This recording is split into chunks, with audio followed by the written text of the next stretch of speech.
Ang laki. Ang lahi niyan, pre?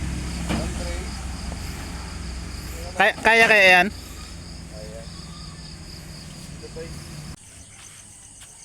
Guys, magandang umaga. Yan. Ating alaga nagwawala na. May usapan kami ngayon ng bulugan na magbubulog dito sa ating inahin, na papunta siya dito para pabulugan itong ating inahin dahil sa may lahi na natin papabulugan. Tumataas na talaga yung tenga ng baboy na to. Gabi pa nagwawala. Padating na rin yung may-ari ng bulugan na bubulog dito sa ating inahin. Hintayin na lang natin. Dumating na rin ang bulugan, guys. Hihilahin na lang ito papunta sa bulugan.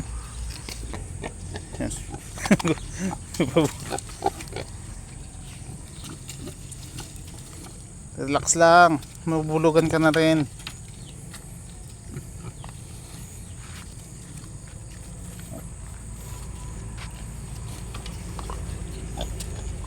Relax.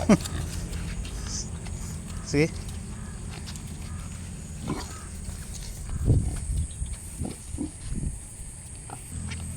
Hintay na yung bulugan doon.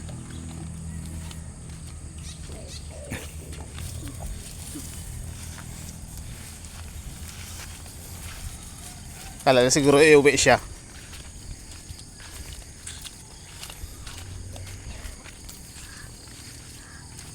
Ako.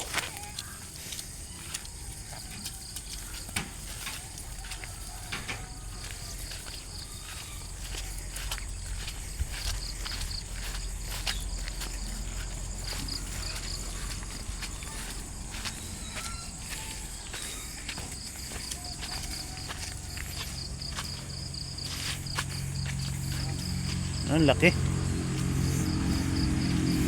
Ang lahi niyan, pre? Kaya yan?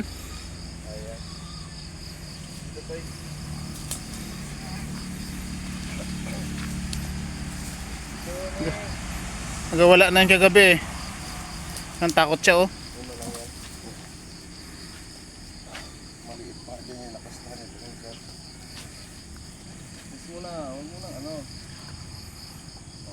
Sa likod.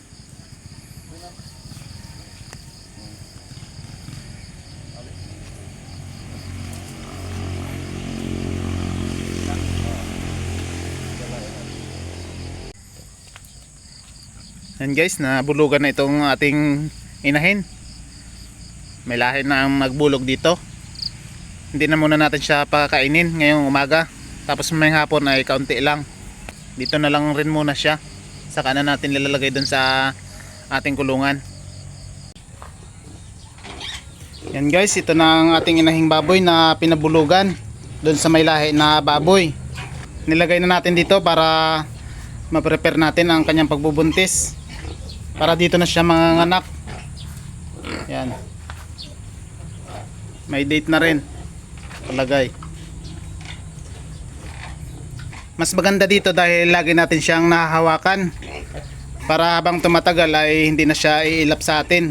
Kapag nanganak, hindi na matapang.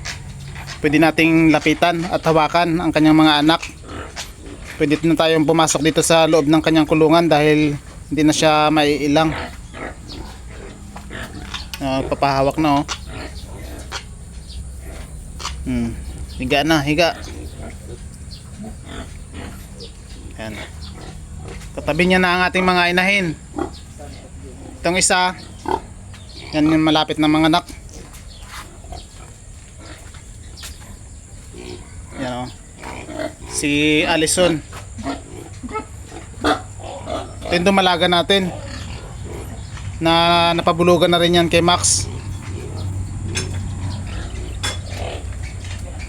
Ang isang inahin. Ito malapit na rin mga anak. Kasabay nung isa dun sa dulo, dun sa una.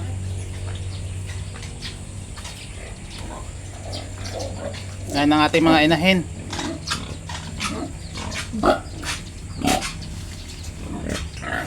Yung biik naman na nakalagay dyan, nilipat natin dito.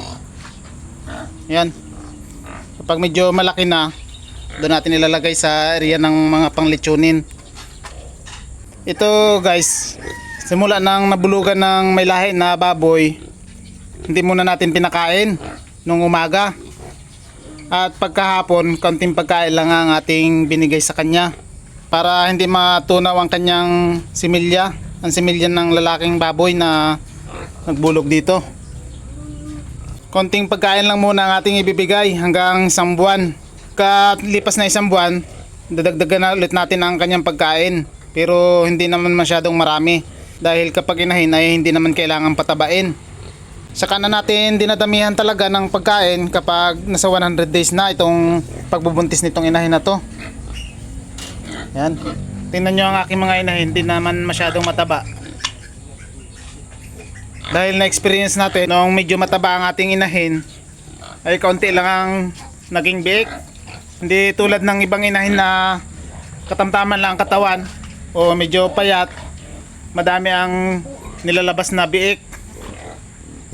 Tulad nito, consistent to na 14 na biik ang kanyang inaanak. Tingnan nyo naman ang katawan niya, no? Hindi naman masyadong mataba. Pero ang didi niya lang ay 10. Ganyan lang ang paraan natin dito sa pag-aalaga natin ng ating mga inahing baboy. Yung mga biik, oh.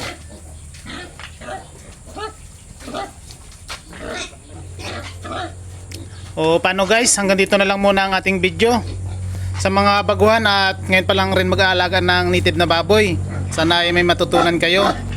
Maraming salamat sa panonood. Happy farming. Bye bye.